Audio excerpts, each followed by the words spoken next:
This is the Cafe con Podcast. Oh, hey. What it do? I'm Isaac. And I'm George. And This is the Cafe con Podcast. what a lovely sound. What a lovely noise. I love hearing that every single time. The man. voice of a leader of angels. Not even a voice of an angel. A leader of angels. A cavalry of them. Oh, this is a good intro. So, ladies and germs, first off and foremost, thank you guys. I mean, so much always for listening, for the love, for the support. We love hearing from you guys. So if you guys ever have anything, you want to tell us, please let us know. We love you. We can't thank you enough. If you guys want us to talk about something, let us know. We just released a new little segment, right? And we'd love to hear from you guys on that segment. So to this episode, this was a really dope episode. We had one of my really good friends from out here in LA. He's a filmmaker. He works on cam ops. He's a camera operator. His name is Cole Needham. Not only is he Cole Needham, he was the Iowa High School Wrestling State Runner-Up, LOL. He was the State Motocross Series champ in Iowa. He worked on films like Bardo, which was an Oscar-nominated film. He was the aerial first AC, first assistant camera. Alejandro González Iñárritu directed that. He's the guy who did Birdman. He's the guy who did The Revenant. He also, Cole just worked on the new Gran Turismo movie as a gimbal tech in the first AC in Europe, and it was directed legendary IP, and it's directed by Neil Blomkamp, who did District 9 and things like that. And he also has an indie film that he finished shooting on 35 millimeter, which for those of you that don't know, that is a very difficult way to shoot something. It definitely costs more. I would say it's more involved. I don't want to say it's more difficult, but it's more involved. More hands-on. So that's So that's really admirable that he did that, and that should be running in the festival circuits upcoming in the next year or two. I believe it was called Dial Up.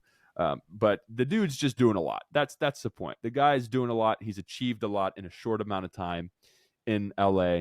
I've known him for probably 5 years, but we talked about it in this episode, how he's achieved so much, where his mentality comes from, how his upbringing affected it, how he just kind of keeps his head down. I mean, you hear a lot of stuff. This was a big catch-up episode. It was really the heart of Cafe con Podcast, I would say. It was one of those things that we just really were just catching up with one of our boys and just kind of having a really great conversation. He's getting married soon.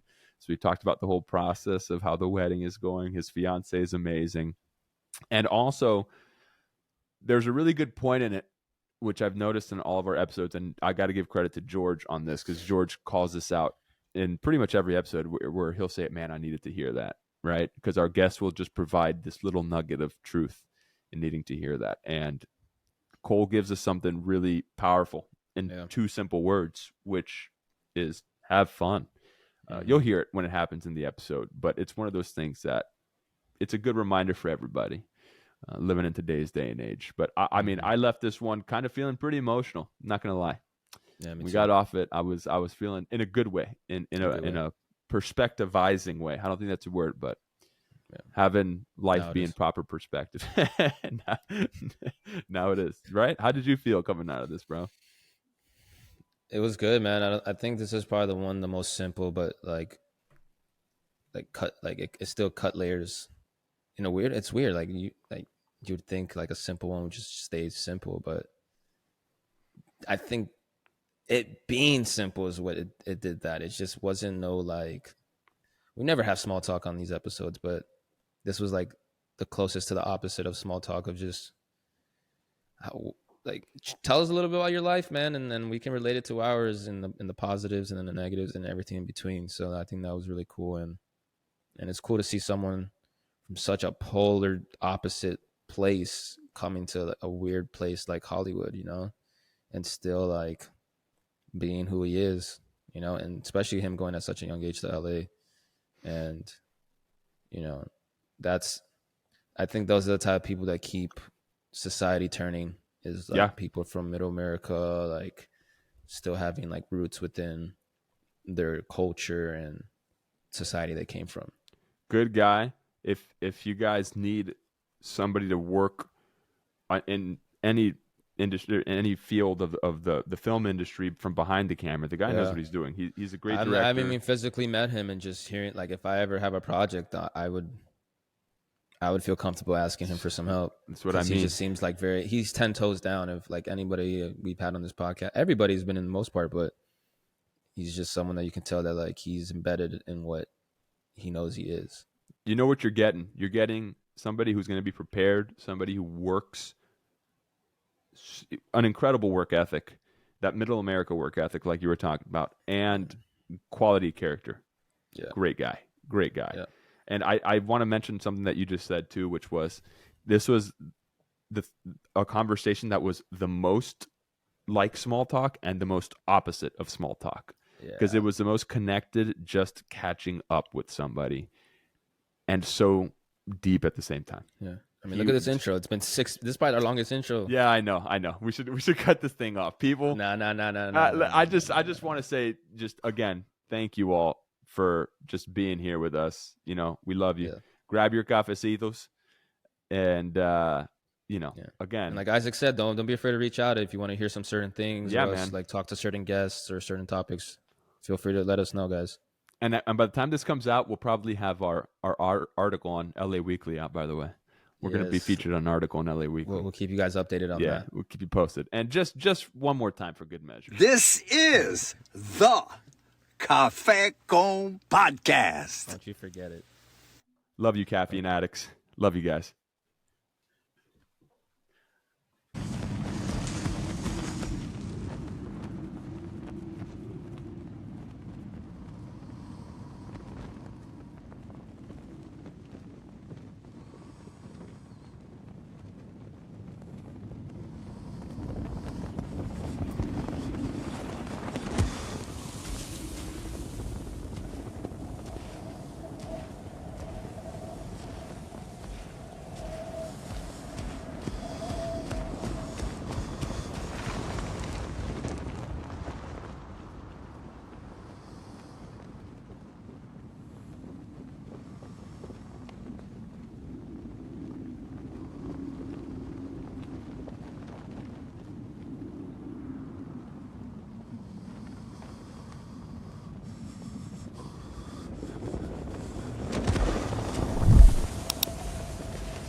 Cole, so just in case you didn't know what podcast you're on, you've already seen a little bit of what we do here, but just in case you didn't know. This is the Cafe con Podcast. This is the first time we've done it with a guest on. I know. I did want to say, it's great. I love it. Every time I've listened to 4 episodes, and every time I'm like, oh, yeah, here we go. I couldn't help myself, man. That's my dad. That's my dad, which is the funniest thing in the world. So we asked my dad to record the intro, and he sent like 13 different takes of just that one thing, and it's so funny. And we're like, okay, we'll just use the first one. That one's it was. And we gave all the other ones are just like nothing. Yeah, George gave him some like little prompts of which ones to use, and then we gave him a wild card one, and the wild card was wild. So funny. You might have to do that for like if you have him on it as like the guest appearance. Oh, Allow the special there's a couple other bites that I kind of want to use here and there in different spots, so we'll see how we use that. But gentlemen, I haven't even taken a sip of mine yet, so cheers. I needed it. Cheers to Cheers. caffeine. I already drank 2 cups this morning, so I'm on water right now. Good for you. That's balanced. Shout out to Yosemite. I saw that. Shout out to Yosemite. Shout out to Vanished in Yosemite. This is going to come out after that, but Sky has a movie premiering tonight on the Lifetime channel. Vanished in Yosemite, and she's like, fitting though. Yeah, dude, it's on their IG. I just saw this promo that they had, and she in the promo she goes to my because her sister. It says her sister gets kidnapped. Spoiler alert. To my sister's kidnapper, you better hope the police find you before I do. And I was like, oh shit. She goes Rambo. She goes Rambo on them boys. Oh boy. Oh boy. Bro, so does she do all of her own sets? Yeah. Did she? There you go. I don't know. I was up there with her. I was up there with Nice. it. I mean, running in the woods. I know she did all those stunts, running in the woods, but all the other stuff, dude. Honestly, the way that they shot, which actually this is a really good start to what we're gonna get into, but the way that they shot a lot of the stuff, they shot in Yosemite, actually in the valley. So they physically shot in the valley, and I don't want to give anything away, but there's a portion in which somebody is shooting something towards someone else. And in the manner that they did it, it was really interesting how they broke it up into pieces. That's something that I learned with you on our little sketches that we shot, which, by the way, Peep, what? I'm wearing the shirt. Oh, nice. So George, Cole helped to really elevate when I was doing TV babysitters for the brief time that we were doing it.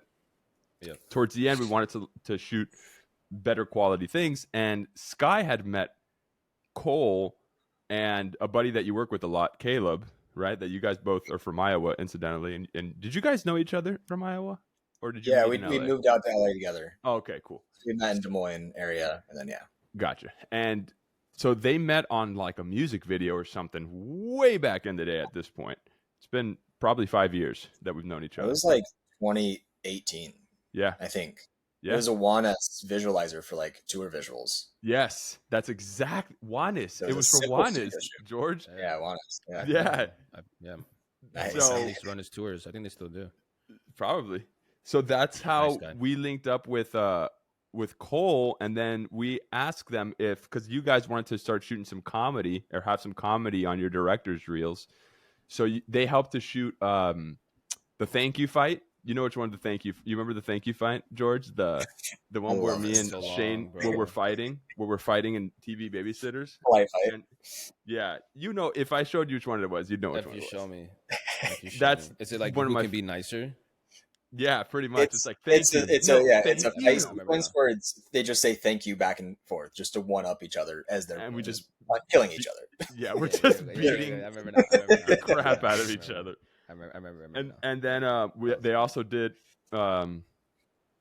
the how to flirt, which is where Sky was like this weird like wolf girl that didn't know how to flirt, that didn't know how to Family love. was wolves.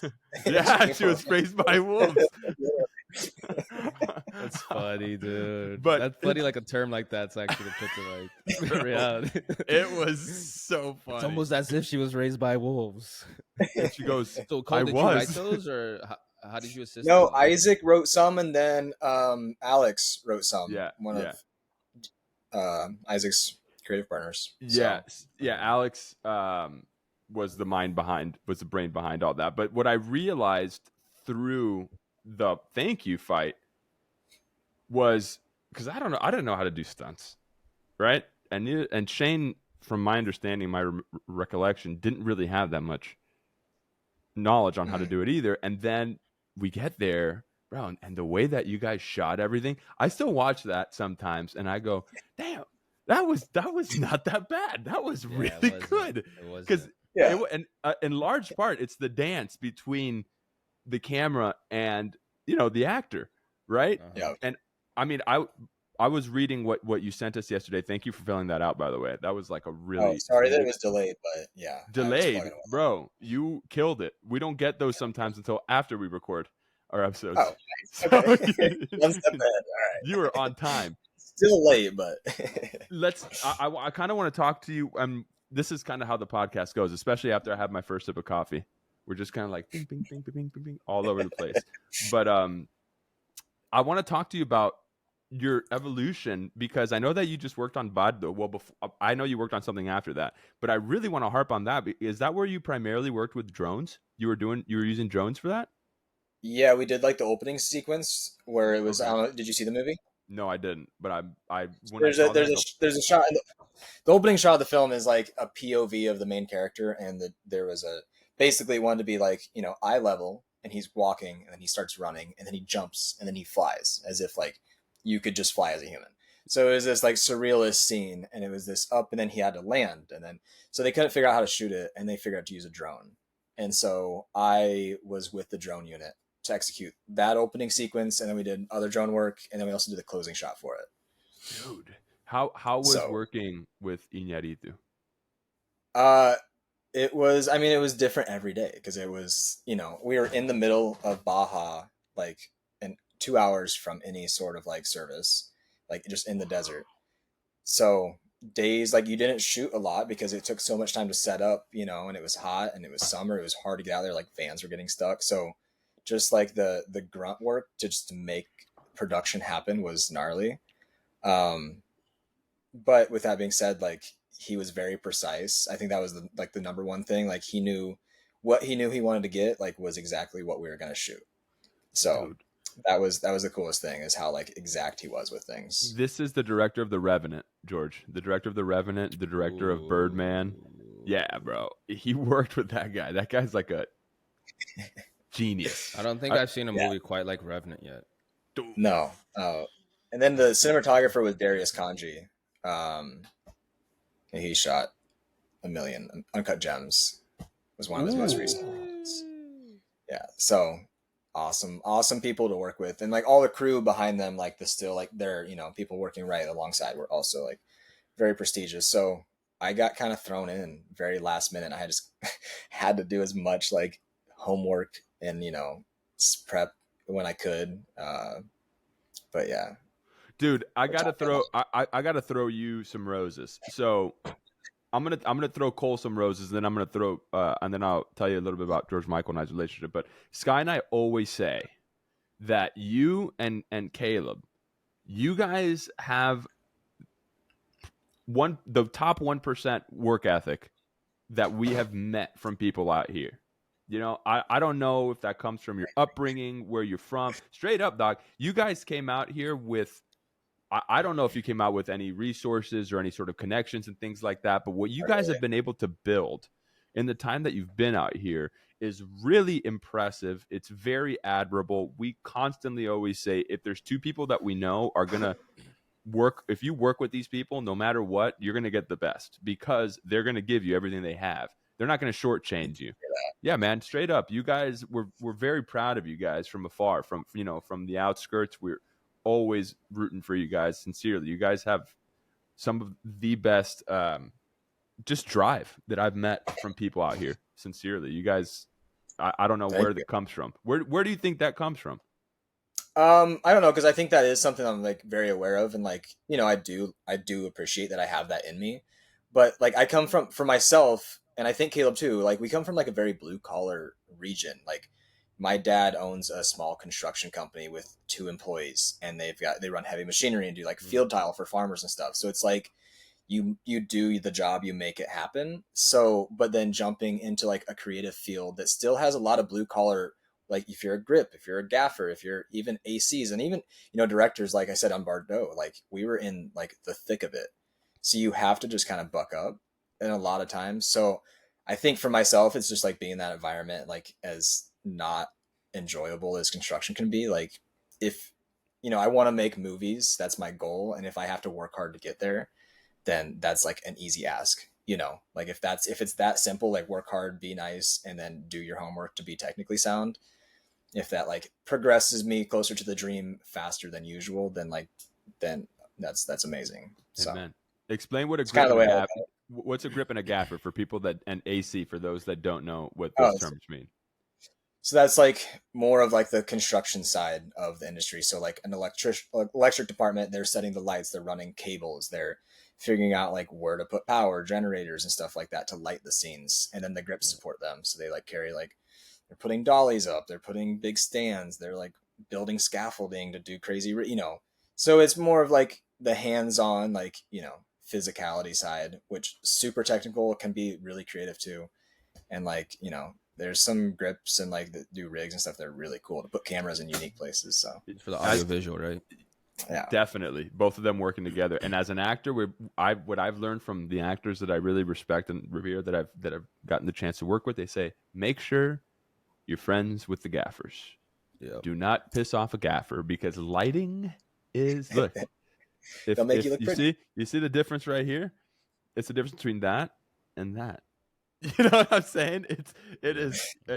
They will make you look pretty or make you look like a monster. So I mean, dude, first off, I know we're 15 minutes in, but thank you for coming on, brother. This is kind of the flow of what we're doing. And George Michael and I, as I kind of told you before, we've known each other since we were 4 years old. And we just kind of wanted to start something where we could really bring people on that we admire, respect, and we want to grow from. And we just kind of wanted to put our phones away for at least an hour a week and just talk. You know, I think that conversation doesn't happen as much as it could. So this is just something that we're really looking forward to. But I kind of want to start at, we were just talking about, you know, kind of where you come from and everything. How did you get from Iowa to LA? Tell me, like, walk me through where the inspiration came from for you to even want to get in the industry. Yeah. There's like probably a million different things I could rattle off, but like the most like distinct one was just things like Jackass. And there was like a series called Crusty Demons of Dirt, where it was like FMX, like supercross riders and Travis Pastrana and people like that. Mm-hmm. So I rode dirt bikes growing up. Like I had a dirt bike track in my backyard. I raced, like that was just what I did as a kid.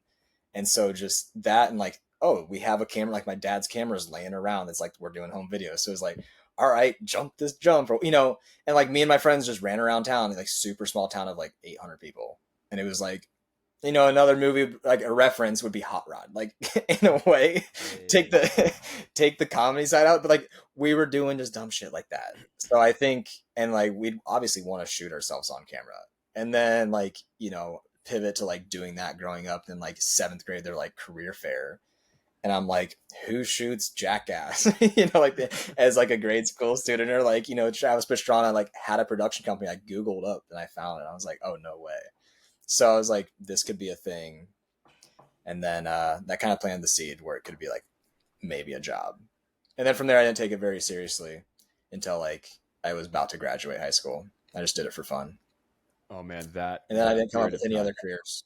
So yeah, that's like, I'm like, oh, there's nothing, no other job sounds interesting to me. So this will work. Like, dude. You know? But I also love movies. Like on top of all that, like I loved watching movies and I loved art and all that stuff.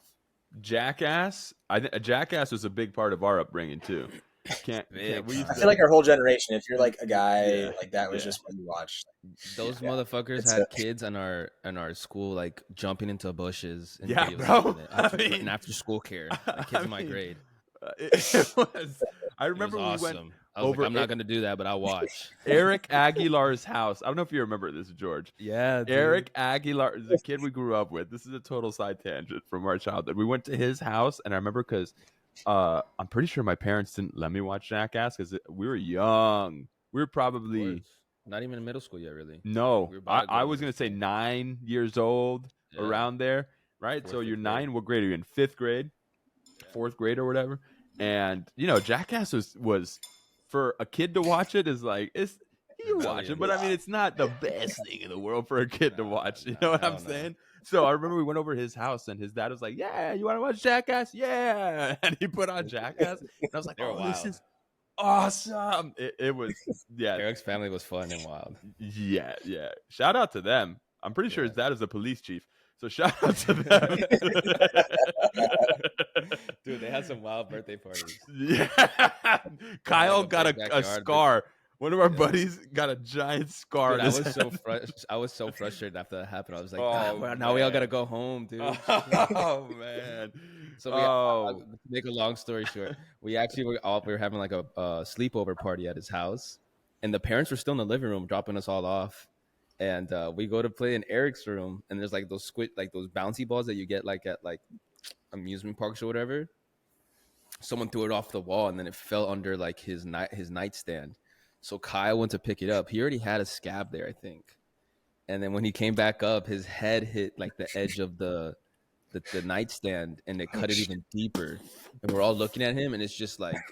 And he starts freaking out. Kyle starts freaking out. It's his birthday today, actually, by the way. Oh yeah, it is. Shout out. Happy birthday, Kyle. Then we just like we went to the kitchen, and like the parents are still there, and then like everyone starts freaking out. And then in my mind, I'm like, fuck, now we all gotta go home. I already know it already. And we all had to go home. So that was a funny story. I saw Headless Horseman at that house, dude. We saw some crazy shit at that house. I know. God. Sleepy. That movie It's was just freaking me out, bro. Sleepy Hollow, whatever it was. yeah, Sleepy Hollow. It's just childhood trauma. Shout Good out times. Eric's house. Good times. Good times. Okay, so let's go back to what you were talking about. movies that you watched growing up. I saw some of them that you put on there. Family Man, is that the one with Nicolas Cage?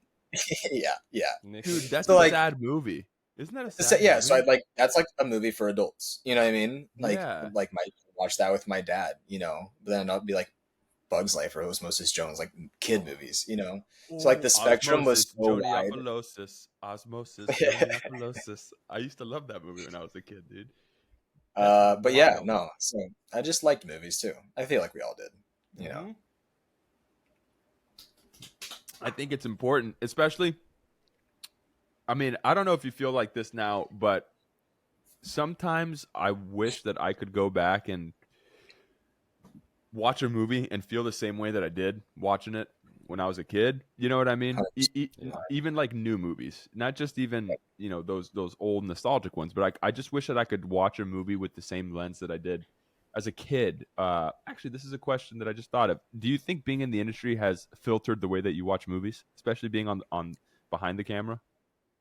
It did for a while, first starting out, because I was super curious, But now, like, I'm able to differentiate, like, just watching something, or I try to. It depends on what I'm watching and why I'm watching it for, But honestly, like, to that note, Barbie. I don't know if you guys saw it. Yeah, No, I saw not it. yet. That gave me that feeling of like watching a movie that like makes me love movies. Like towards like the end of it, when it started to get seriously and then still ended on like a really high note. Like, I don't know, it had so much like flavor to it. And I think that's the first movie I've seen in a while that like really, really, really made me be like, oh, I love watching movies, especially in theaters and stuff. Like, it's always good to go out and watch it in a theater. It just is a whole different essence. That was, I mean, I could not describe what that movie was. That was a wild movie. Yeah? I think that and Oppenheimer coming out at the same time, I think we might have talked about this, George, are the for me, perfect two movies to come out at the same time. Because they're on such opposite ends of the spectrum, but they're getting people to go out to the theater again, and they're both top quality types of movies that are coming out.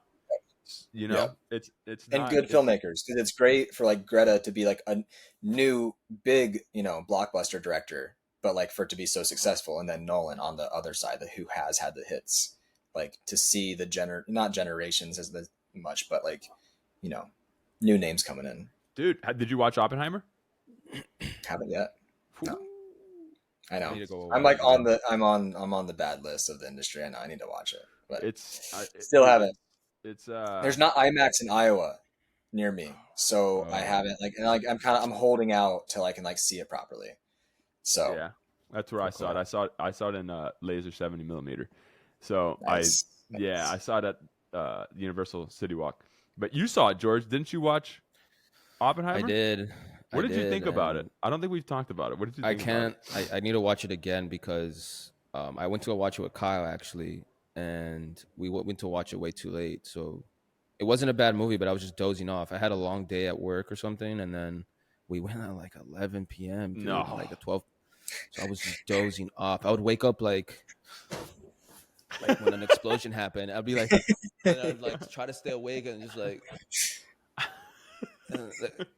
I don't remember much of it. I'm not gonna lie. I'm not. It seemed fun though, but that's a movie. I love Christopher Nolan. Yeah, you gotta pay attention. And after the first 30 minutes, like I started feeling sleepy and I'm like disappointed in myself. And then like the second time I dozed off, I was like, well, I can't fight it at this point, so I'm definitely gonna have to watch it again, bro. But it seemed cool. It seemed really cool. So I can't really put an opinion on it, but if I had to, it wasn't bad. It was good. It was just. I wasn't bored. I didn't fall asleep. I was bored. I was just exhausted. I had a long day that day. Pretty sure we saw like on a Friday. Getting older, dude. I can't watch a movie I can't go to a movie theater at 10 p.m. to watch a movie. I'm out. If I'm in that nice, cold, dark movie theater with a loud noise, I just go to sleep. Yeah. There was other show times. It's just they didn't have good seating, and I know we were like in our group chat, we were harping on trying to get good seating for it. So Kyle set it up. Thank God he did, because I didn't have time to. He was like, dude, let's watch it by your house, because he lives like an hour and a half from us, our boy Kyle. And he was like, But the only place we can watch it is by your house at this time because the seats there are all filled up for every showtime before. So then I was like, all right, let's do it. I'm down. I don't care. I want to watch it with good seats. But then when we got there, I was like 30 minutes in. I'm like, here we go.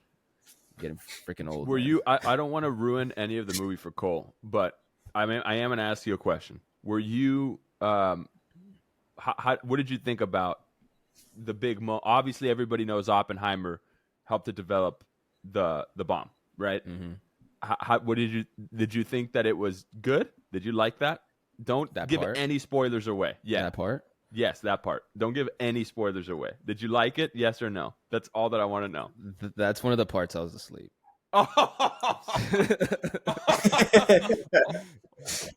Dude, it reached. I woke up like 3 different times from loud noises, and then after the first time, I felt like when I first woke up from something, I was able to stay awake for like 5 minutes, and then the other 2 times I woke up, it was like wake up. And then just fall asleep. You didn't watch the movie, bro. You didn't watch the movie. Didn't. You need to go watch the movie again. You need to go watch the movie. All I really remember is like the parts where I thought were really cool is when like they spoke to Einstein. Okay, yeah. You didn't watch it. And that's not a spoiler. That's not a spoiler. No, that's not a spoiler. The guy that's why when you ask me like opinion on it, like, yeah, Cole, this is literally our friend will ask me like, yo, have you seen this movie? And he's like, I was like, dog, I saw it for like 5 minutes on TV. I grew up in club soccer, so while everyone's at home watching a movie or a TV show, I never got into TV shows until college. Yeah. And then on top of that, I binge watched Breaking Bad one winter before the last season came out. So that show really ruined it for every show I try to watch afterwards because that show hits the ground running, right? So a lot of shows are like a slow burn in the beginning to get you like up to it, to like the climax. But by the second episode, this guy has cancer. So I'm like, oh, this show's the shit. And then like I waited till the springtime to watch the final season. I'm like, this show's fucking nuts. And then I tried to watch another show to keep it going on Netflix. And I'm like, fuck, this show ruined it for every other show I'm trying to watch. That's I the struggle with best show, in my shows opinion. myself. Why? Why do you Shows are hard to get into. Say it again. Like just the time commitment because my schedule's so erratic that like I'm either binging it or like honestly I still prefer like Only Murders in the Building is just such a fun little like it's a like heartfelt like murder mystery but still fun.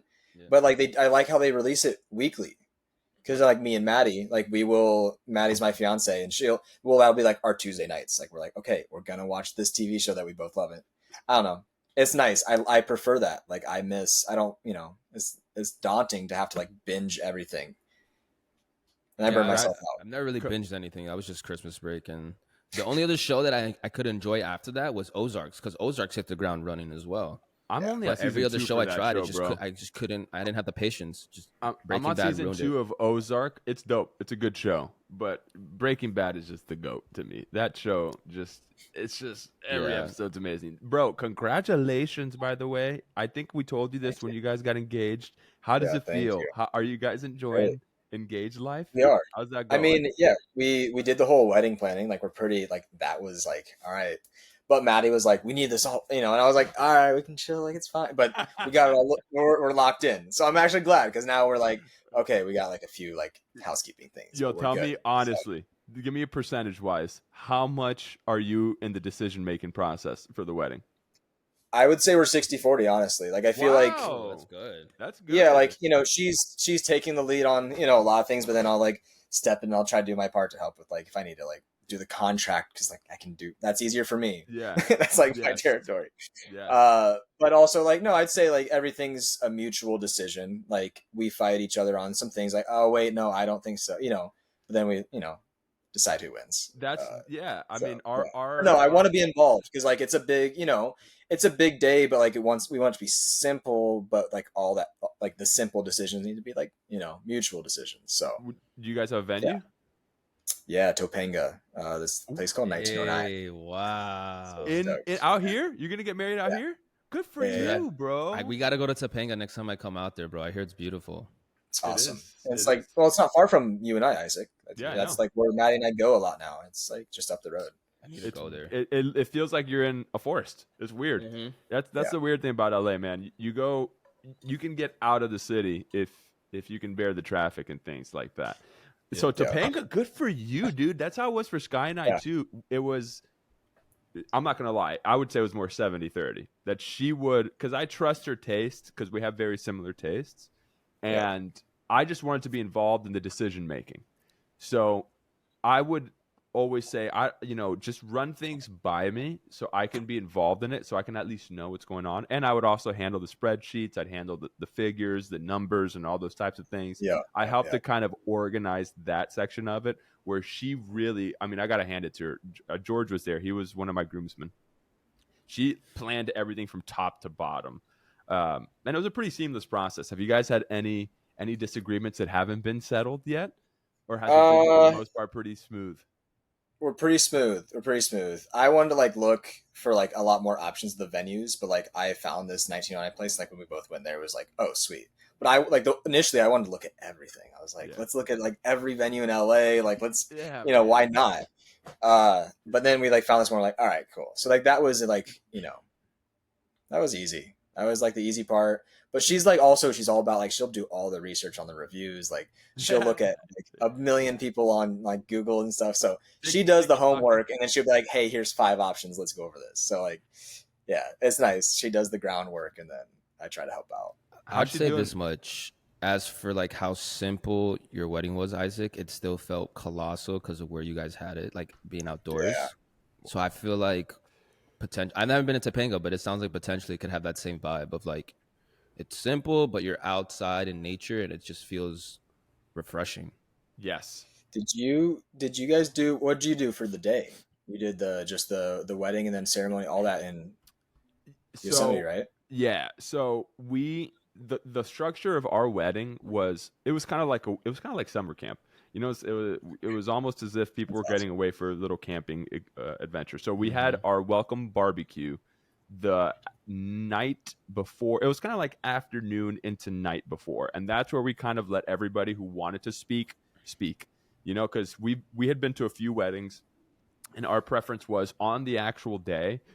We don't want people to sit down and listen to a bunch of people talk about the groom and the bride. For us, because we've been to those, and one in particular that I can think of, no joke, dude, they wouldn't bring the food out until all the speeches were done, and there was 2 hours of speeches. And when they brought the food out, it was cold because it was a plated dinner. So it was one of those things that when Sky and I looked at each other at that wedding, and I said, we're never doing that. It's such a Hispanic thing to do. Yeah, we ain't never doing that.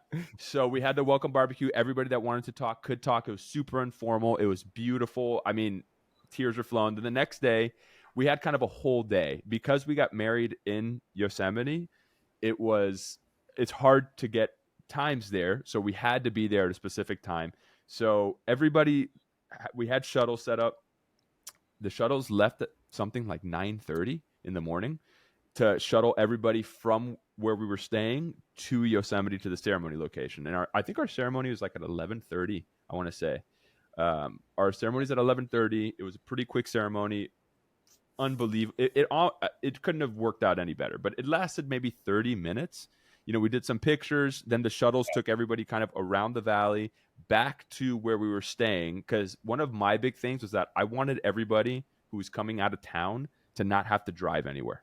I wanted everybody to stay in the same place where we could walk to each other's rooms, because I know we're going to be getting faded.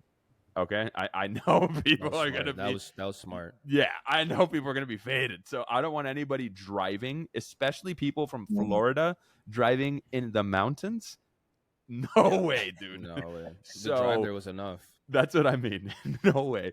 So we had everybody stay, in the same place, and the shuttles drove them back. And then we had the reception probably around, I think it started at, I don't know. What time did our reception start at? Wow, you look so pretty. Wow. I didn't even know she was there. That's so funny. Love you. Hey, tell me about Dottie. Hey, by the way. Says, hey, you want to say hi? Come say hi to... Okay, love you. Bye. Dude, that was funny. I didn't even know she was there. You just turned it. Because she just opened the door. So at 5, our reception started at 5. So it was a whole day. And it went until probably 2 a.m. So our reception started at 5. It ended outdoors because everything was outside. It was perfect. Dude, unbelievable. I will never forget the feeling of being on the dance floor.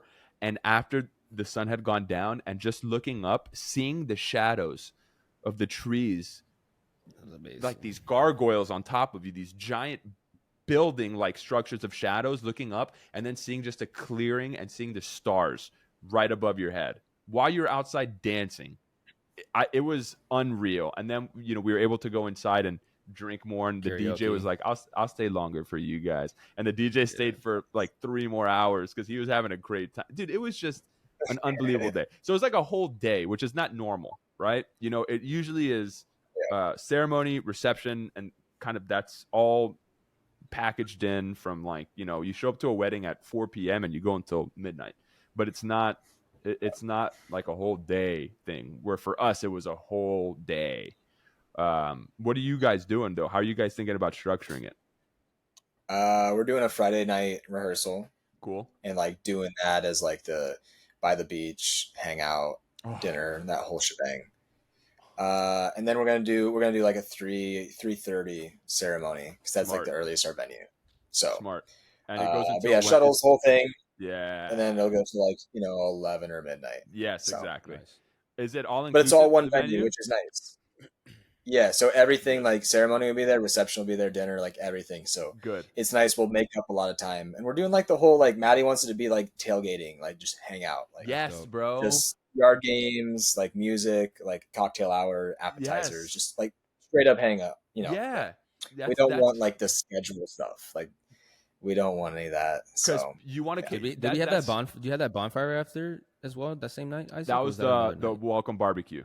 The welcome barbecue we had, but that barbecue, which was like our rehearsal dinner, was we had cornhole, we had like you know, people were just playing outside, we were just drinking outside. It was like barbecue food, a big bonfire at the end. And the place where we stayed, literally, they let us do whatever, you know, like they didn't care what we were doing. They were the best, awesome. Dude. It was awesome. They loved us. So. Yeah, and we were very respectful also. But that's the way to go, brother. You guys are doing, honestly, whatever you want to do is what you guys should do, because you're absolutely right. I think that's the biggest thing, huge day, man. It's a huge day. And if I could offer any sort of unsolicited advice that I got from one of my cousins is he told me, don't drink on your wedding day. And I was like, what? Because he likes to drink. He goes, don't drink. And I go, why do you say that? He goes, because you want to be able to remember every single detail of that day. Now, I did end up drinking. I ended up drinking, but it was much later on. Actually, smart. We took a shot right before the ceremony, but it was much later on in the day that I started drinking. And the reason why I took a shot during the ceremony is because Sky and I did a first look. Are you guys going to do a first look, or are you going to see her when she comes down the aisle? We're not doing first look. That kind of like she wanted to do a first look, and like for more like for schedule and like get photos out of the way and stuff. But I was kind of like, I don't know. I kind of like, you're gonna walk down the aisle once, and like I kind of really want to hold on to that. 100%. As like old school as that is, like I don't want to do that first look just for a picture. You know, dude, that makes sense. That and in your situation, I completely endorse that. That was one of the big things that we were fighting. Also was whether or not we should do a first look. And the reason why I guess that if you asked like arguments, that was probably one of the things we battled initially. But I think that's the one I won on. So yeah, that's cool. Dude, but you know, I was more like it's yeah. We got a good photographer that we think and it's all one location, so we don't got to make the time up. So bro, I don't that feeling. I can't wait to talk to you after. When are you guys getting married? June 8th next year. When you see her walking down that aisle, bro. Yeah. I get emotional thinking about that day, dude, because it is one of the best feelings of your life. You'll see, man. It's you can't describe it. You can't it's like everything is happening in slow motion, and then after it's done, it's like so fast that it all happens also. I'm sure. It's wild. So yeah, dude, the first look, the reason we did it was just because of scheduling, literally. Because we were gonna see each other anyways when we passed each other and when we had to like line up to go to the ceremony spot.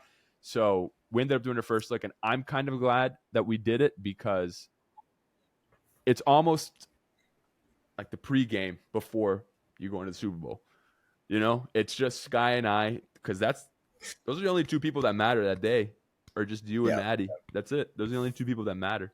So we got to look at each other in the eye and kind of say, "We're doing this. All right, let's do this." You know what I mean? And you got the ugly cry out the way too. Oh yeah, and after that, the world could have been on fire. I didn't care. After that, I felt like that was when we were like, oh, we're married, because that first look was just her and I. It was a very private moment for just her and I, and nobody else mattered.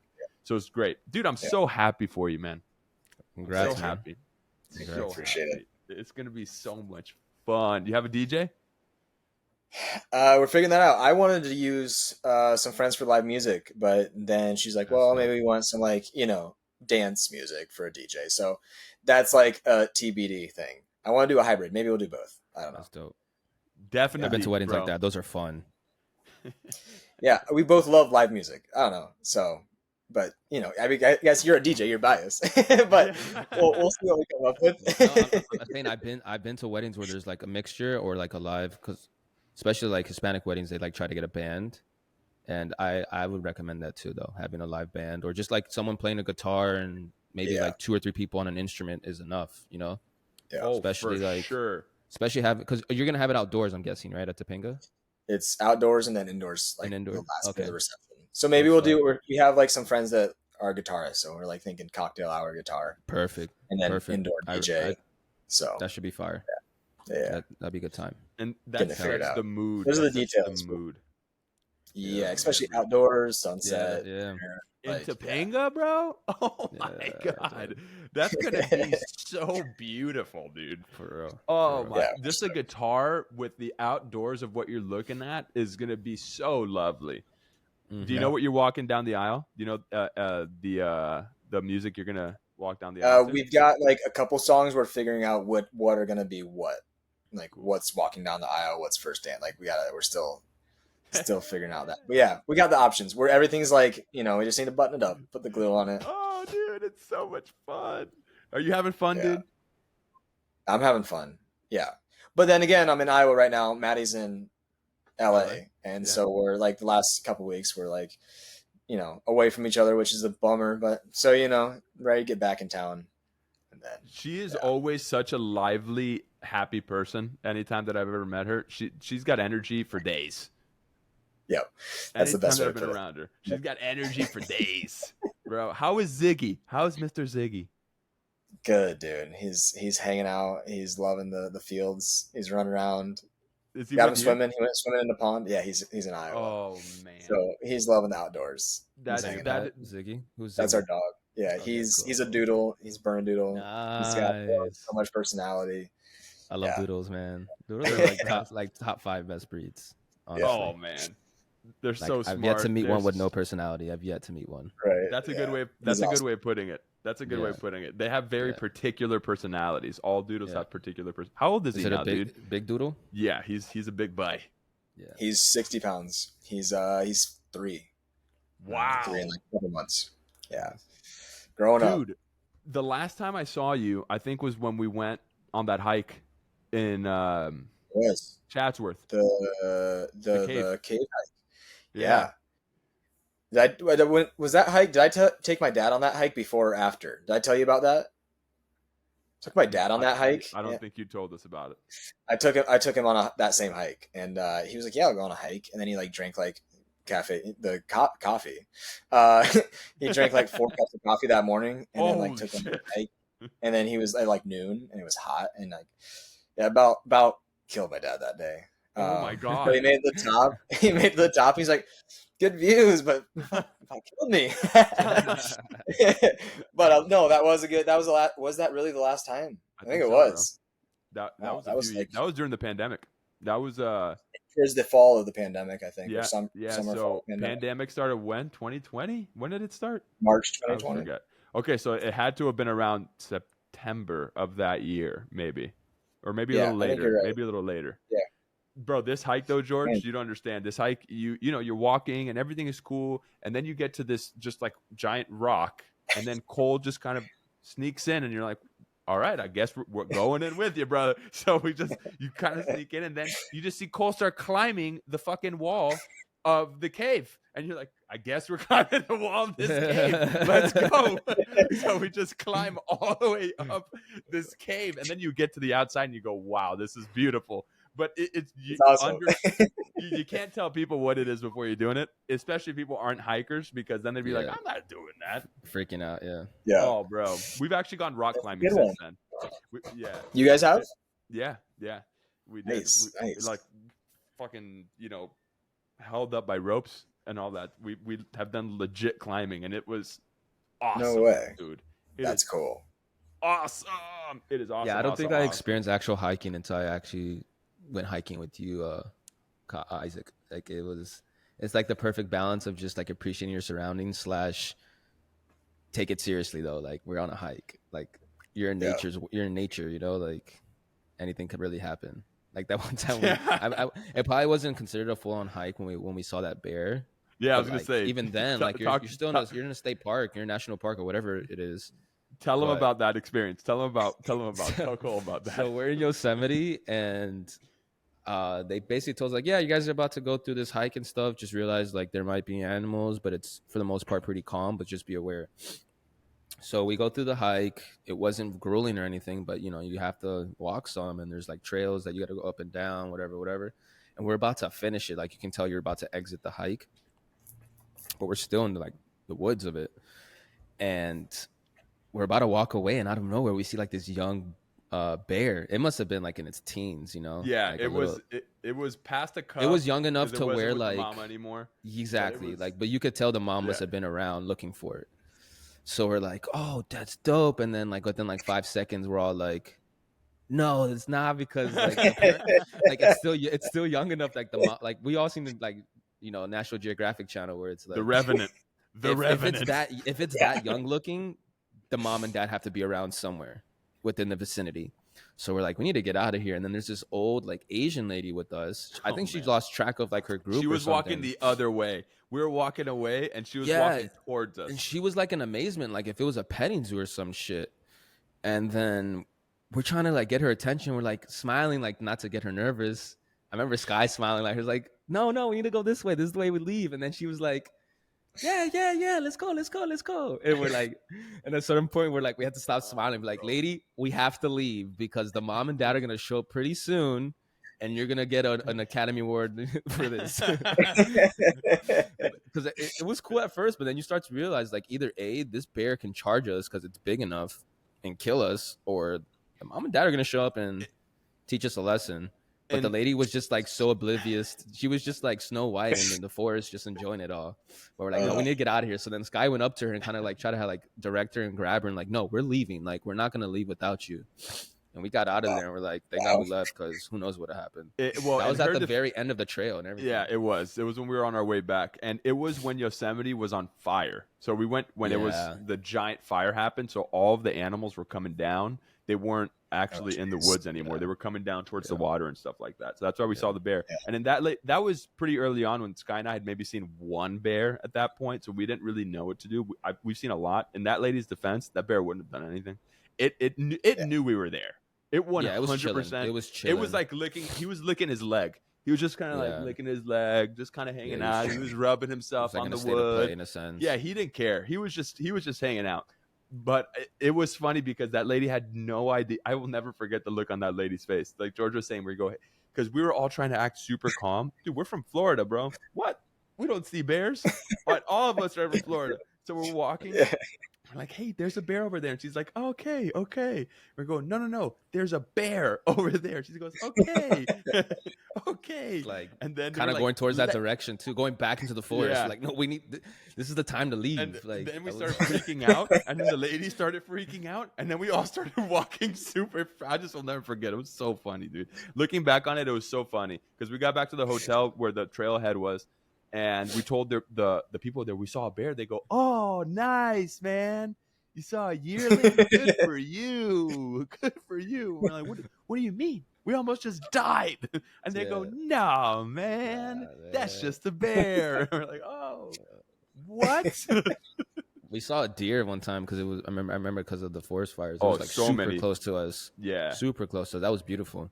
Yeah. And then you guys said it was like low tide. There used to be like water all over those marshes. But it was in the marshes. Yeah. That was a weird time, man. It's like it was bittersweet to see, like, when we first got there, I remember we like stopped on the side of the road to see the smoke. Remember?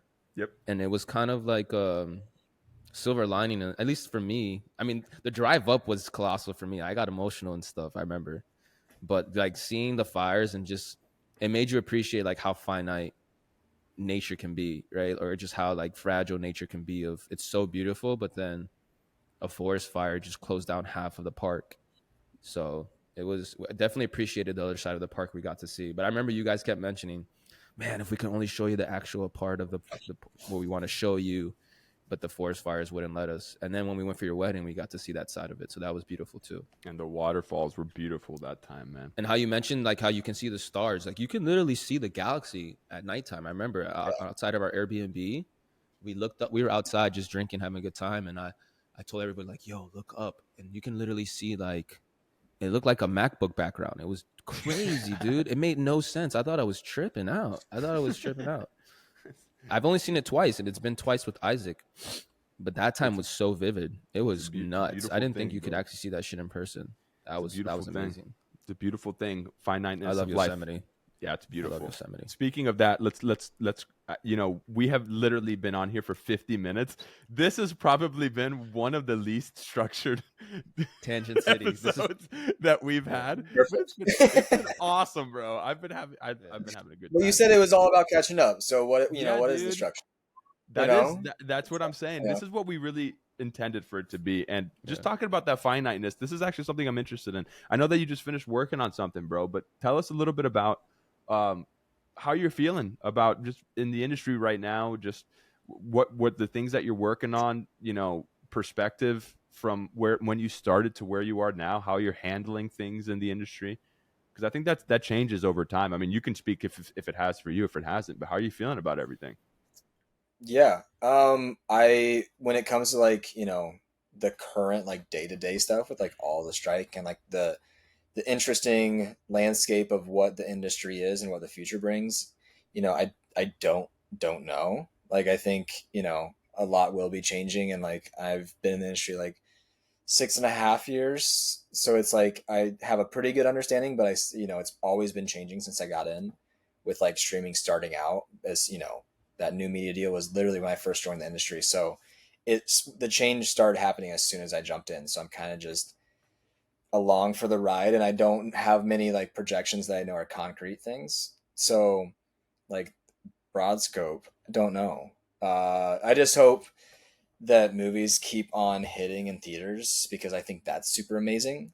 That movies are getting traction and people are loving them. And, with like the couple horrors that had big hits last year, like X and then Barbarian, like, I think that's what, like, anything in cinema that can like even doesn't need $100 million budget to still engage with an audience. So that's what like I'm hopeful for. And like, I'm excited to get back to work after the strike ends to do like the crew stuff and like the camera department and all that. Cause I love working on the big movies doing that. But I also feel good. I just did a short film on 35 millimeter, which was an amazing experience. And so that like came out, we are literally exporting like tonight. So that was like such a cool experience. It's like 11 minutes, all one location, and like try to go into like a whole new territory, like of how we shoot it. And I feel like we did pretty good. So that feels great. I did a couple other shorts, and then I have a feature that we're trying to kind of button up for when we can start pitching it. So it feels good to have like the project that's like the baby that's like kind of locked and loaded to hopefully plug away, however long it takes to get it made. So good. I feel good career-wise. Yeah, you still fired up. I feel up. good career-wise, but at the same time, it's just like kind of waiting for the industry to shake out and like hustling with anything till we get back to somewhat normal. I have two questions that just came in my head. Let's go first off with the projection of where you think this whole thing is going. Just generally speaking, how do you feel about this whole AI talk? George and I have talked about it on here, but what are your thoughts on it? I just am so like, it doesn't make sense in anything creative to me. Like, if you want to use it for a reference point and as a tool, I can support the tool sense, for technical applications, like, you know, if you have a software to make sure there's a quality control of a chemical, or, you know, like things like that are beyond my like knowledge, but that a human can't be there to monitor like a specific, but you know, I get that. But I think anything to replicate human existence, and like, it's artificial, which means it doesn't really have value, and it only has information from what it can read, which that comes from humans. So it's 100% plagiarism in a way. Like, if you want to look at it in like, you know, a black and white sense, like it doesn't have an original thought, and never will. So to me, in anything of intellect, it doesn't give much value. I get that. Other than a tool. I get that.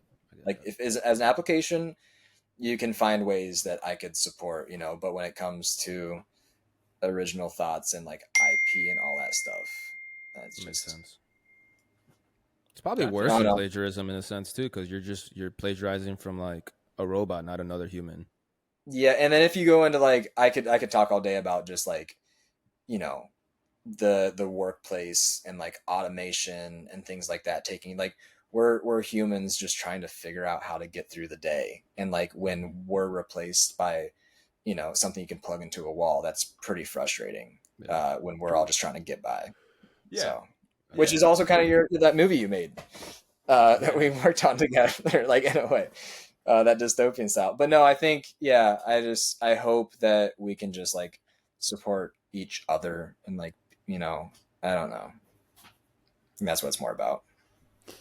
I you know, George and I, specifically for this, we were just looking at different tools to kind of help in terms of the technical aspects of what you were talking about for the podcast itself, right? It's especially for content creation, for just kind of creating timestamps throughout the actual whole timeline of things for this, and in terms of editing. And there's a lot of really great software that AI has that helps, right? I think tools are the thing right there. But as far as the creation and the replacement of humans, I think that's where it starts to get into that area that it's in my opinion, I don't think it's ever going to happen. I think that people are I going think to it'll try. Yeah. For sure. I know something was just passed where it says that it's not copyrightable. Anything that AI writes is not copyrightable. I read an article the other day. So that's when the studios kind of came back and redid their proposals for the WGA, because they're like, we can't copyright what they're going to write, so anybody can use it. You know, then it becomes, that's when it starts to become, they see that the money's not going to be what they thought it was going to be. Okay, so that was my first one. That's cool, man. Thank you for that. And then my second question that I had was, what was, because I'm trying to remember specifically what you were talking about. They used 35 millimeter and everything was coming out.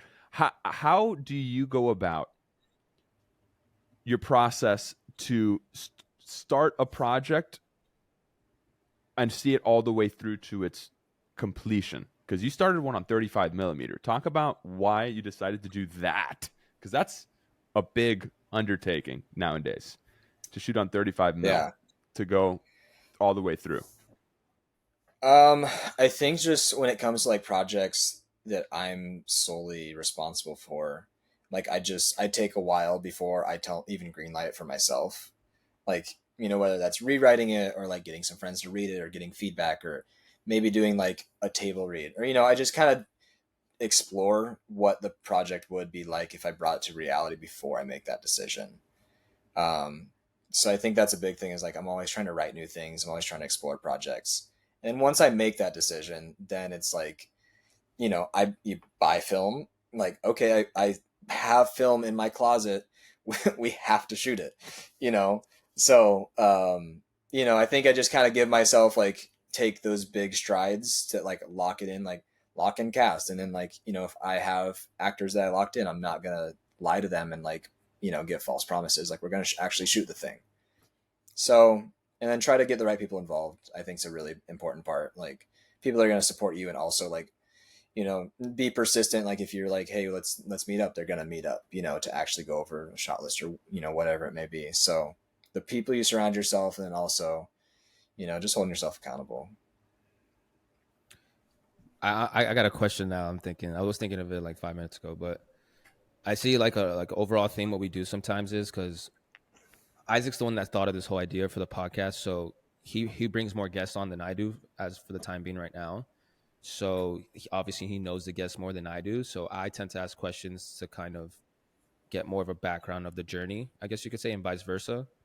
Um, like he sends me information of the guests. I don't try to dive too deep into that information or like try to scour your socials because I want to hear from the horse's mouth, right? So my question is, I think it helps a lot of listeners hear the journey as well. Is you mentioned like the beginning stages of like being inspired by Jackass and filming stuff with your, with people back at home on the motorbike, et cetera, et cetera.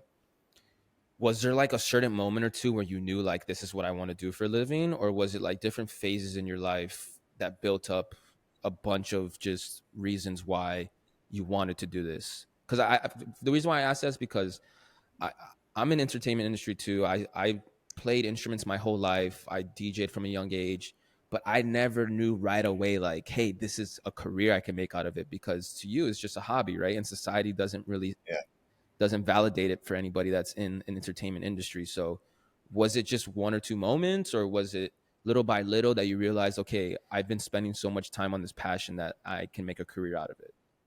Yeah, I think it's more of like I dabbled in a million different things when I was a kid. Like I was a wrestler, and then I raced motocross, and then I liked formal art. I was always in art class, and I did a little bit of drama. So I was kind of hodgepodge doing a bunch of stuff. And like there was like a small airport by my house, like my senior year, like I took some like pilot lessons and stuff, and like flew an airplane for like, it was like, maybe I want to be because out here there's like, you can be a crop duster and like fly and like spray crops. So like I kind of dabbled with a lot of random things, but then like what I always did was with my buddies, and I started like shooting short films and like shooting motocross, stuff. And like at the track I'd go race, and I'd be like, okay, I'm going to shoot the pros and like try to get photos of them and all that. So it's just seemed like the most reasonable thing that I cared the most about out of all the things I dabbled with. So it was more of like deciding what not to do rather than deciding like that's what I want to do. That's what Isaac says on certain episodes. He's like, go ahead, say it. I can't take credit. I can't take credit for it because I heard McConaughey. I heard McConaughey say it. McConaughey was like, figure out who you are by figuring out who you're not. That's the biggest thing, dude, is you start to figure out the things that you're not about, and it slowly starts to shed away the layers of the onion. You start to kind of peel away the layers that don't really necessarily serve you, and then you finally find who you are on the inside. And it takes a long time for a lot of people. I don't think that there's a specific road. I think that I think it's always evolving, I'm sure. Like who knows what 10 years brings, or 5 years, or 1 year, Dude, Cole, how was that journey of like leaving your hometown? Yes. And moving to LA? Like what were obviously it was probably several uncertainties.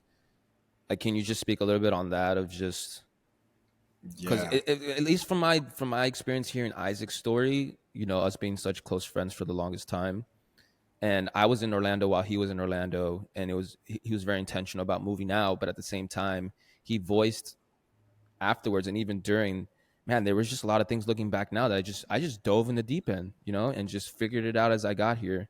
And he also speaks about like he's happy at the time he went to, because if he was any younger, being young and impressionable, it probably would have changed him, or like his experience would have been way more different, because we all know the West Coast Hollywood it's a different animal compared to like a lot of cities around the world. So if you can just touch on that journey of like, how did you commit to it?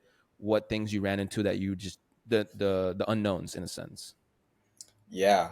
I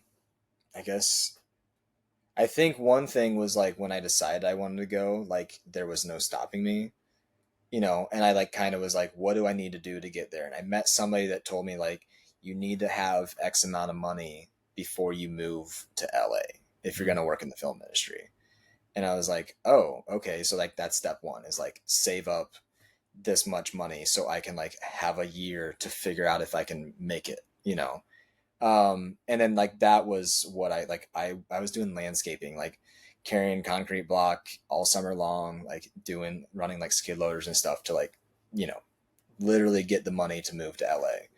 And then like a fall job came in, and a shoot from LA was shooting in Iowa that I got on as a PA. And then I saw like how actual big productions. I was doing like small stuff like with filmmakers in Iowa, and like it was, you know, stuff, but it was like hobby stuff. But then I got that first job, and then I was like, okay, here's some like people actually doing it, and like kind of cut my teeth, made a lot of mistakes the first couple of weeks, but like then got in the routine of what production was. So that I felt like I had a really good basis of like, okay, I know I can go to get a PA job. And then like, I know a couple people that might have coffee with me if I moved to LA. So yeah, that mixture with money and then moving out. And then I moved to LA like the week before I turned 20. Oof. So I was super young. But I also just like, I kind of was determined, like, if I'm going to make this leap, I'm not going to move back on, like, unless it's my decision. Like, I'm not going to let this city or industry like kick me out. Like, I'm going to figure out what I got to do to make it, and then see if I like it or not. And I happen to like filmmaking a lot, so I stayed, still figuring it out. But this is just an assumption, but it sounds like your upbringing, like you were pretty settled in on like your identity and character, right? Because to go at 20, I mean, that's nuts. Like Isaac and I talk about it all the time, and he says it. He's like, dude, if I was gone when I was younger, I don't know what would have happened. Yeah, I don't know. I guess I didn't have anything else going for me here, though. Like, I was going to community college, like, I didn't have a major. Like, I was just going to go, like, I was kind of doing some construction for my dad, like, PAing on random things that would shoot in Des Moines. So, like, there was nothing, it wasn't like I was trying to do anything else. I wasn't like a university. So, for me, it just was like, all right, like, I have the time, and now, why not do it now? So.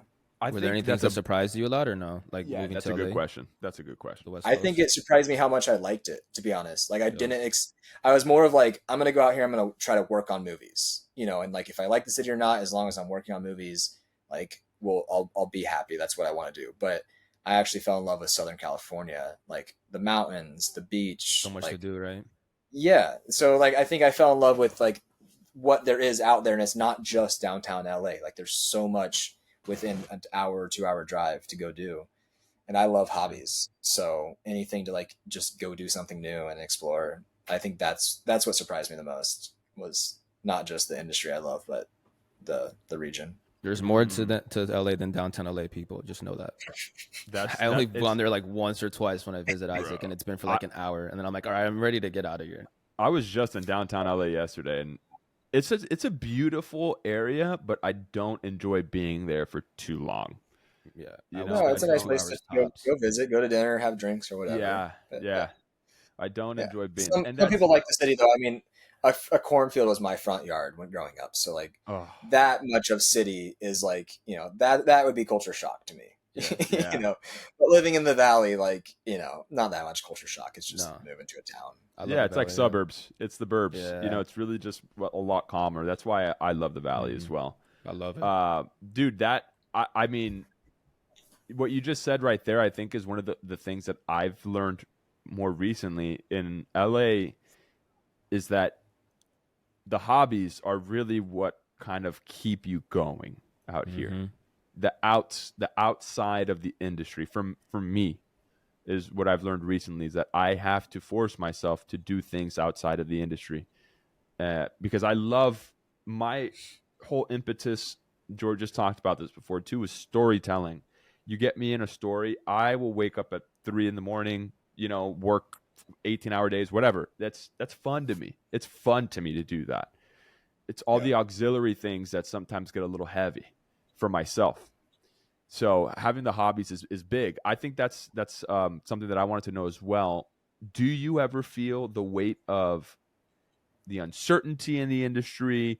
Sort of, does the industry ever get to you? You know, the other side of not just making the movies. And if so, how do you, what are the outlets that you have in order to kind of just bring you back to a state of neutral, so to speak?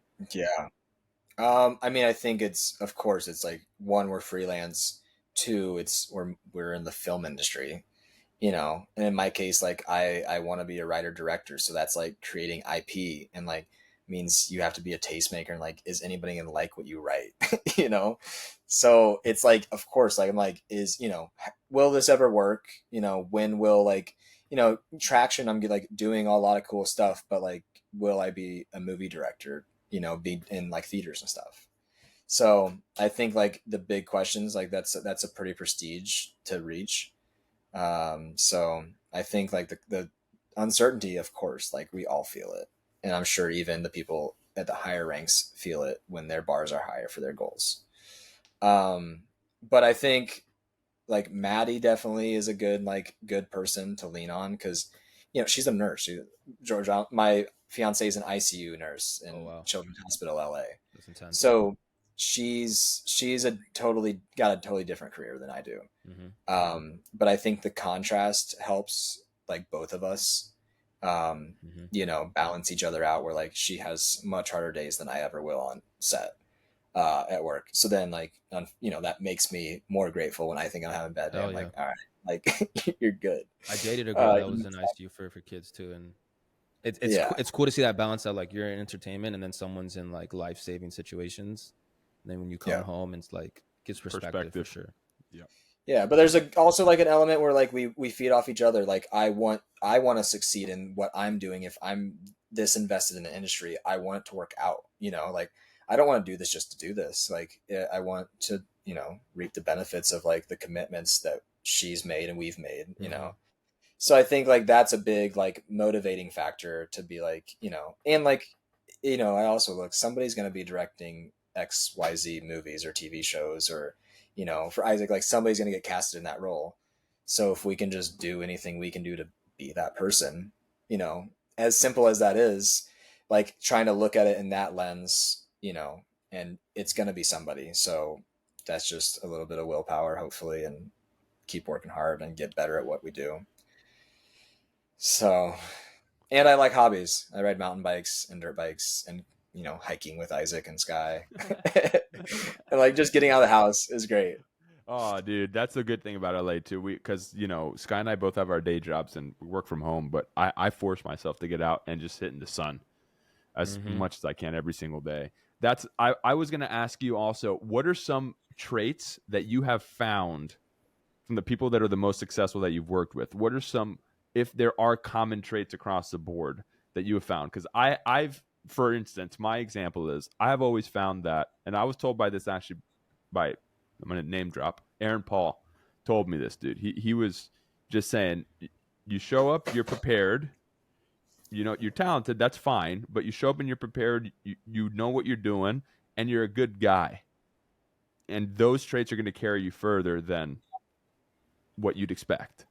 Those are the things that I've noticed with the people that have kind of been at the top of the game that I've had the good fortune of working with is preparation, execution, quality of character is kind of what I have seen from the people that have been the best. What are some things that you've seen from people that you've worked with that are really at the top of their game? Yeah, I mean, those three would be three that I would say off rip right away. Like, I think those are top three. I mean, when it comes to film, I think it's also being able to like admit questions and like, if you don't know, like just ask questions. I think that goes in anything. Like just ask, it doesn't make, you're not dumb because you don't know. Just, if you pose it in like, hey, I just want to figure this out, I think that's just something that I try to teach myself more is like, if I don't know, just be like, hey, I'm trying to figure this out, rather than acting like, and making a mistake. So I think for me, it's like letting go. That's a little bit of ego and like humility a little bit, like just, it doesn't matter. Like just ask the question. But also like, yeah, on top of that, like hard work ethic and being honest with situations. Like, I think honesty is a huge thing that in our industry, like there's a lot of false promises. And so just being straight up like, hey, we're doing this thing, like we're trying to make it this, but like, no, we can't, it's not that. Like, there's been so many cases where everybody's like, it's with this person and then this is going to turn into this and this. And it's, I don't want to ever say that to people, like, so it just, we're doing this thing in the moment right now. If it turns into something greater, like, but let's all be honest with what we're doing. And then, yeah, so honesty is a big one. That is huge, bro. That's the reason why I was even asking about the 35 millimeter thing, was because you know how hard it is to get a group of people together to even start shooting something, to even start to get to day one, much less to finish something. we've talked about this with other people on the podcast. When I see something, regardless of what my taste in it is, I say great job. Regardless, good job. You made something. And then if it's actually good, double thumbs up, because that's this weird alchemy, and it also is very subjective, right? But the fact that you make something, when you get people together, when you back it up, and in that honesty, because man, I've been out here for I came out in 2016. So yeah, 7 years. And people like what you just said, they'll say, yeah, I'm shooting this and I got this person attached and I got this guy. And then we're going to go and pitch it over here. And then blah, blah, blah, blah, blah. And I just don't care. I'm like, how is that going to help me? There's not, that doesn't, let's shoot it first. Yeah. That's dope, bro. You have a script? Can I read something? I don't. That's awesome. I'm so happy that you guys have all these things that's giving you validation. Great. Good for you. However, that ain't concrete. That's all these what ifs, right? What's the concrete stuff you got? So that's huge, bro. Honesty is huge. What would you tell baby Cole moving out, right? So when you moved out the week before your 20th birthday, whatever, if there's something that you could tell Cole moving out, what would that be? Or going into the industry? Advice, like whatever, bro. Advice, or I think whatever. Probably have fun. I think that's the biggest thing. That's probably like the number one thing I'd say, because I took it like I've always tried to have a lot of fun, and like if things don't work out, like we'll figure it out. But it's hard not to get really stressed out, and like when things don't work out, you feel it. But you don't need to 7 days a week. Like if times are like tough and you struggle, do it 6 days a week, and take a day to like have fun. Because the industry we're in, and like if you're, we're not day to day, so you can have fun if you want to. I need to hear that. I was telling Isaac this past week, I was like, dude, it's like sometimes you forget you're an artist and you think it's like not to like, or just like being in our industry, you don't know anything else really. So you think it's like a normal careers, but then you wonder sometimes, like, why am I so high sometimes and so low the next second? Like I was telling him, like the mood swings and stuff, not to sound like a maniac or nothing, but I think we just all have to like you saying that just kind of reminds me as well of like we're in an industry that's just so volatile, and that's the way it is, man. Like sometimes it's not gonna feel suit and tie-ish. It never really does. Like it's very up and down. 1 second, like he even mentioned it one time, and it helps for me very much to hear this. Like I said, that after he filmed That's Amore, it was like, that's it. You're high and then you're low the next day. And I appreciate you saying that. Just remind your younger self, if you could, like, just have fun, man, because it's a whirlwind. This industry is a whirlwind. I think that's probably why the longest I never thought or never realized that I can make a career out of this, because in society, everybody, for the most part, which is a safe thing to do, is to pick a career that has security or just not as much volatility, So that was dope that you mentioned that, to like what advice you would give your younger self. I have a question for you, Isaac, but I have a note quick. I think with like you're taking like the social norms, is like you can't Google how much a filmmaker makes or how much a music producer makes, whatever. Like that is a case by case, who how hard you work, how many jobs you say yes or no to. So I think that's something that like from the outside is like, you don't know how do people that make movies make money, or like how do the behind the scenes people get there, So I think the question mark with that is like, the scary part. But if you break it down, like they got to have crew, like how do you get on that crew, or how do you become that actor that gets, how do you book a background role? Like, so I think, there's someone's doing it, someone's getting paid. So I think but from the outside perspective, it is so like just a big question mark. There's nothing you can do. So I think anybody in the creative industry to like jump into it and then be able to support yourself, because money makes the world go round. Not that it's everything, but you gotta do it. Yep. So I think, but that's the cool part, is that like if you can figure out at least how enough to like have a rep, and then if you can be in the arts of some way and like doing what makes you happy on top of that, it's a cool cocktail. But Isaac, I have a question. When you shot That's More, what were your feelings like with the the highs and the lows, did you feel like, and then you watched it, like, is there a part that you love the most of? Do you love the result, or do you love the process, or the prep, or like what's all of that in your perspective? That's a good question. I mean, I think for me, game time is always the most satisfying part of it. The moment between action and cut is the most satisfying part of all of it.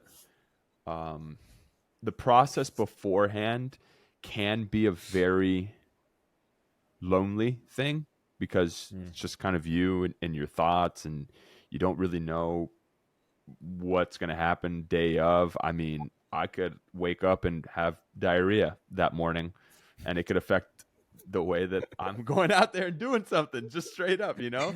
And honestly, in a weird way, if that happens, I usually am better because I'm not thinking about anything other than, oh, my stomach hurts. So I can't worry about anything else. The highs and the lows aspect of it is, you know, you get the thing, you're hype. It was a very fast turnaround just from getting it to shooting to finishing. And then you have to wait a year and a half until it comes out. And you're like, what? You know what I mean? So you're telling all these people that whatever, you're doing this thing, and then they go, oh, I can't wait to see it. But then it takes a year for it to even manifest. And it's this very strange process. Anyways, the high, you come off the shoot, you feel great. And then when it comes out, right, it hit pretty good.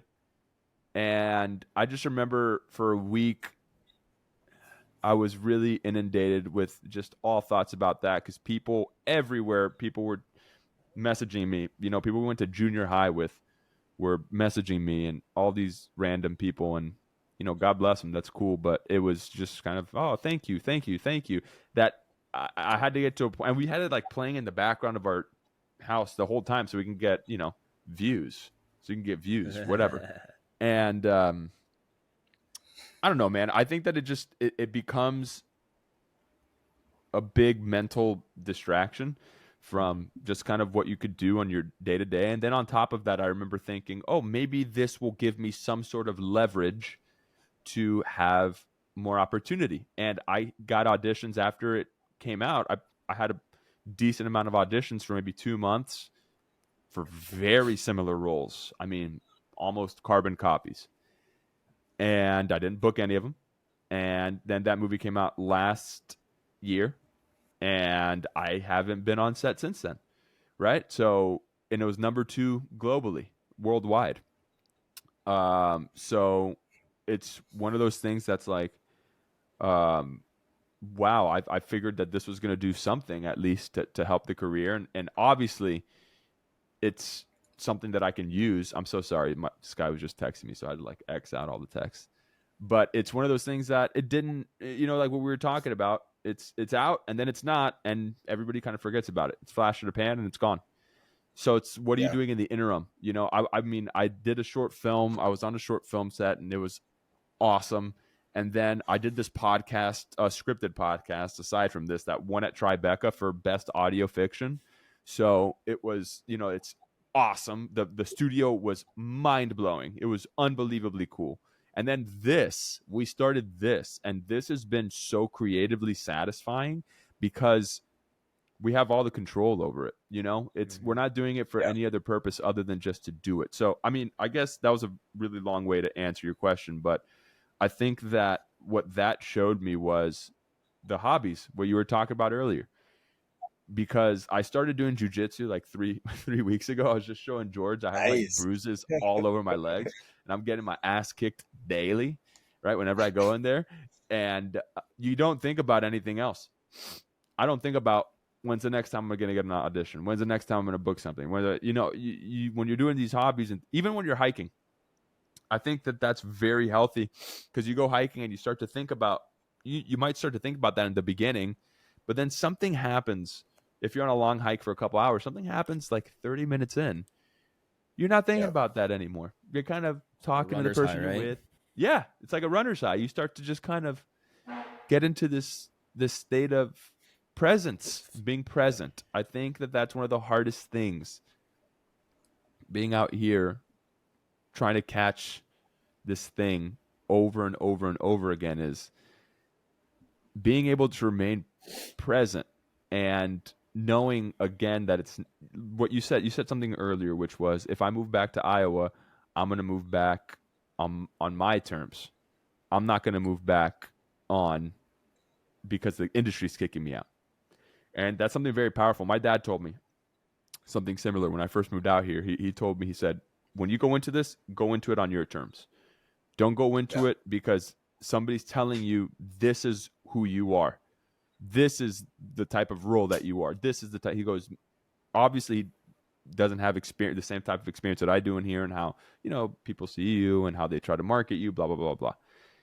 He just was saying, I think, make sure you understand who you are. Make sure that you do everything in your power to be in this on your own terms. Don't leave any stone unturned to the point where they can kick you out. You go 150%, 100%, whatever. And then, you know, if you want to leave, you leave. Not because they're telling you to leave. So I think that's a very, very important thing that you said. And the have fun aspect, man. Have fun. That's some deep shit.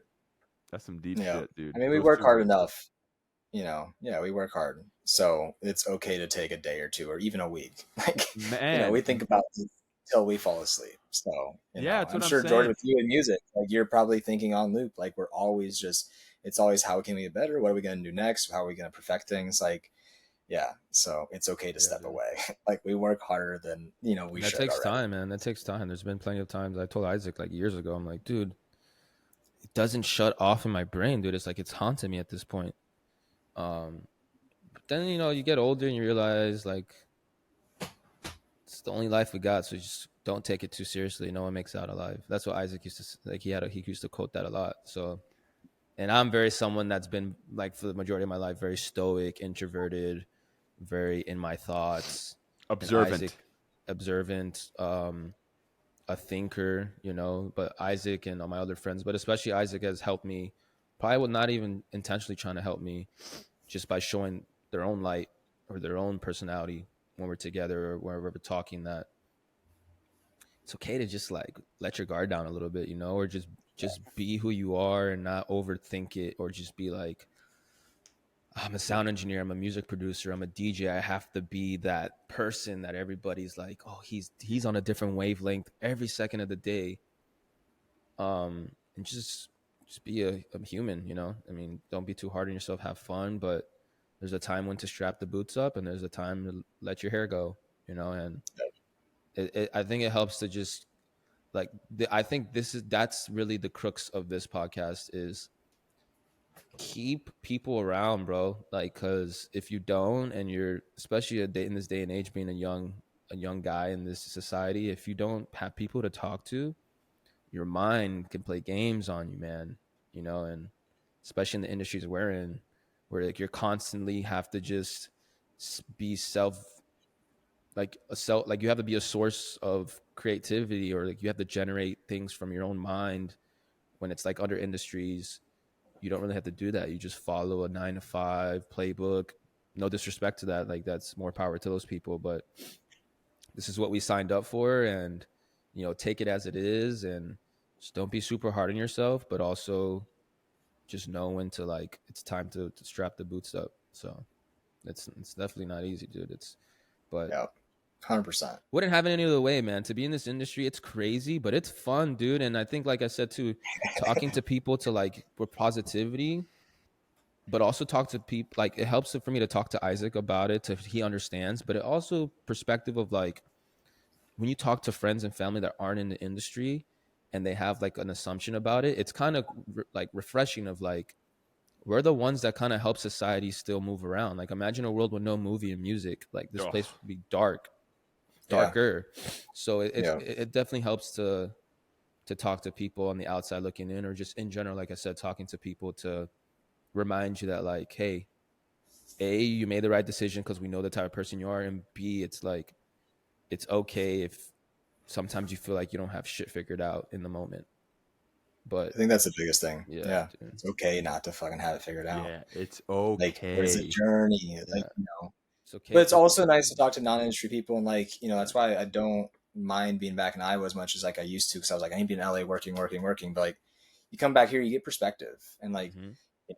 whether it's like I have a new idea because of a scenario that I experienced running into a friend in Iowa for a movie scene, or literally just be like, oh, like, don't take, back to that, don't take things seriously. Like, I have, a friend that just is like hanging out and happy as can be, Yep. So whether we try to do everything right or everything wrong, like finding contentness within that. Yep. That's true, bro. Okay, so let's start wrapping this little pony up.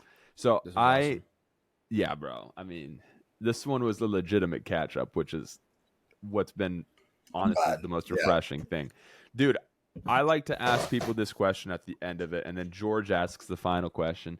But my question, and again, you can go as deep as you want. You don't really have to go that deep. But what are some things in your life that have made you the most resilient and the most vulnerable? Because I've always had this idea of a steel tissue, quite literally meaning that a tissue can wipe away blood and a tissue can wipe away tears. It can satisfy both.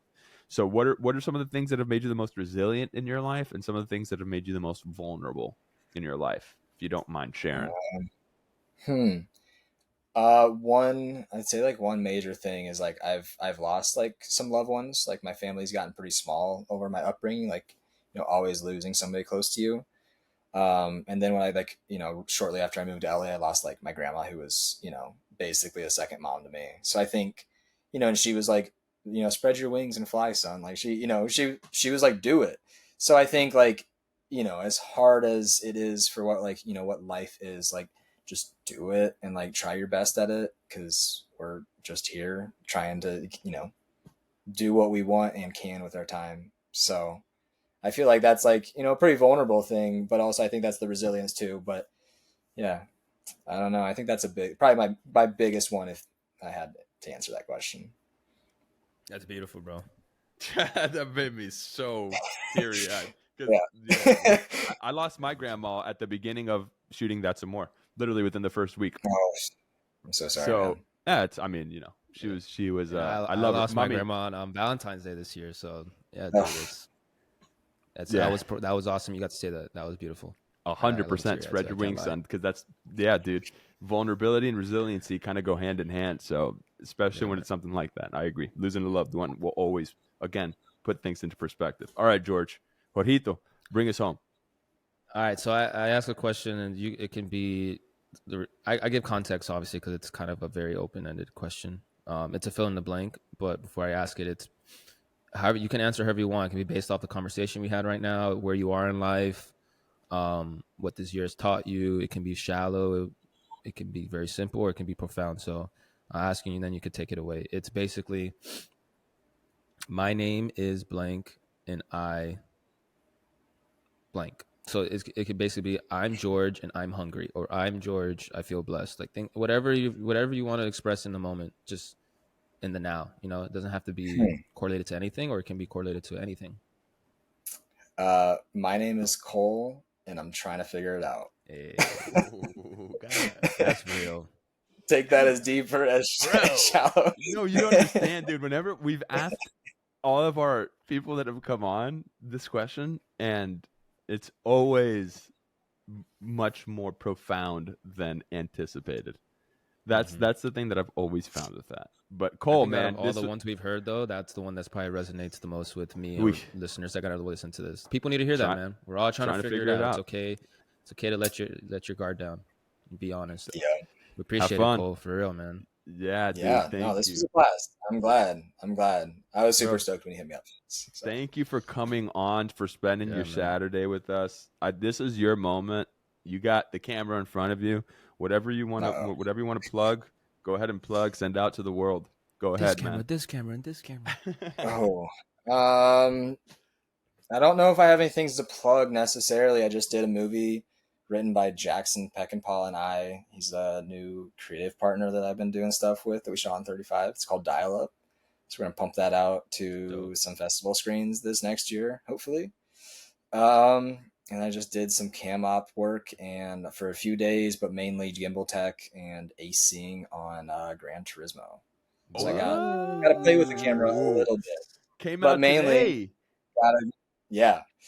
So it was nice to really? like, you know, be on that set for a couple weeks over in Europe, and yeah, that was Wow, cult classic right there, bro. What the Bro, heck? you got to work gimbal? You got to work the gimbal? did the gimbal. I had to fill in for a few days, which was like the crazy part. So yeah, I got my hands on it.